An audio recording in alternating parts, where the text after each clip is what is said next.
Hello guys, স্বাগতম explain story বাংলার আরও একটি নতুন ভিডিওতে। আমরা আজকে আপনাদের শৈশবকে মনে করাবো এবং চেষ্টা করব নস্টালজিক মুহূর্ত তৈরি করতে। এই প্রাথমিক বিদ্যালয়ের ক্রীড়া এবং সাংস্কৃতিক অনুষ্ঠান ভিডিওটি ধারণ করেছেন নীরব। ভিডিওটি তৈরি করেছে মুন্না রেহমান। স্টোরি লাইন অথবা স্ক্রিপ্ট রাইটিং করেছেন স্বর্ণা রেহমান। উপস্থাপনা করছি আমি মোহনা আক্তার তমা। চলুন ভিডিওটি শুরু করা যাক। ভিডিওটিতে আপনি যে জায়গাটার অথবা যে স্কুলটা দেখতে পাচ্ছেন সেটা হচ্ছে ঘাটাইল থানা শহর গোবিন্দপুর প্রাথমিক বিদ্যালয়। প্রাথমিক বিদ্যালয়ের শৈশবের জীবন অনেক আনন্দের মুহূর্তে ভরা। স্কুলের ক্রীড়া অনুষ্ঠান ছিল সেগুলোর মধ্যে অন্যতম। সেখানে বিভিন্ন ধরনের খেলাধুলা যেমন দৌড়, লম্বা লাফ, শরীরচর্চা এবং দলবদ্ধ খেলা হতো। বিশেষ দিনগুলোতে স্কুল মাঠে সবার মধ্যে প্রতিযোগিতা চলে, আর ছোটবেলা থেকে সেই খেলার আনন্দ মনে গভীর ছাপ ফেলে যায়। আপনি কি কোনো বিশেষ ক্রীড়া অনুষ্ঠানে অংশ নিয়েছিলেন অথবা কোনো স্মরণীয় মুহূর্ত মনে পড়ে?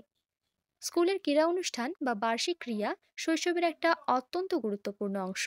এতে শিক্ষার্থীরা শারীরিকভাবে সক্রিয় থাকে, যা তাদের শারীরিক সুস্থতা, মানসিক শক্তির উন্নতি ঘটায়।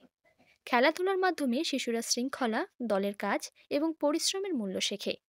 এমনকি হার জিতের মুখোমুখি হতে শেখার মাধ্যমে তারা মানসিকভাবে শক্তিশালী হয়ে ওঠে। অন্যদিকে এটি ছাত্রদের মধ্যে এক ধরনের মৈত্রী এবং সামাজিক সম্পর্কেরও উন্নতি ঘটায়। তারা একে অপরের সাথে প্রতিযোগিতা করে, কিন্তু একই সময় একে অপরকে সমর্থনও দেয়। ক্রীড়া অনুষ্ঠানে অংশগ্রহণকারীরা দলের হয়ে কাজ করার সুযোগ পায়, যা ভবিষ্যৎ কর্মজীবনে তাদের জন্য অত্যন্ত মূল্যবান অভিজ্ঞতা হয়ে ওঠে। প্রাথমিক বিদ্যালয়ের শৈশবের জীবন এবং স্কুলের ক্রীড়া অনুষ্ঠান একে অপরের পরিপূরক, যেখানে একটি শিশুর শারীরিক এবং মানসিক বিকাশ ঘটে। শফিকুল ইসলাম দুলাল স্যার, আব্দুল লতিফ স্যার প্রধান শিক্ষক সুন্দরপাড়া সরকারি প্রাথমিক বিদ্যালয় এবং আব্দুল হাই প্রধান শিক্ষক শেষ ইভেন্ট কবি ভাগ 30 মিটার বিস্কুট দৌড় বালিকা শাখা।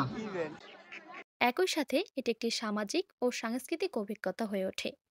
তাই এই ধরনের অনুষ্ঠানের মাধ্যমে শিশুরা শুধু শারীরিক দিক থেকে উন্নতি লাভ করে না, বরং তাদের সামাজিক দক্ষতাও বেড়ে ওঠে, যা তাদের ভবিষ্যৎ জীবনে অত্যন্ত গুরুত্বপূর্ণ।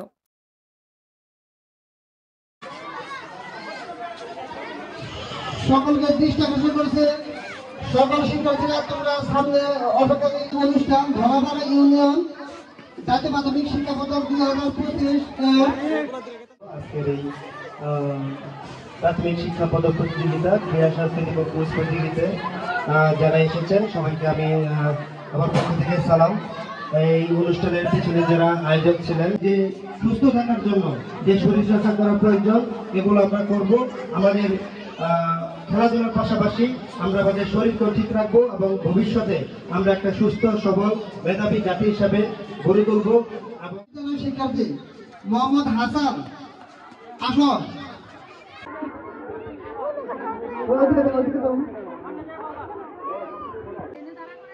মমিনুল হাসান,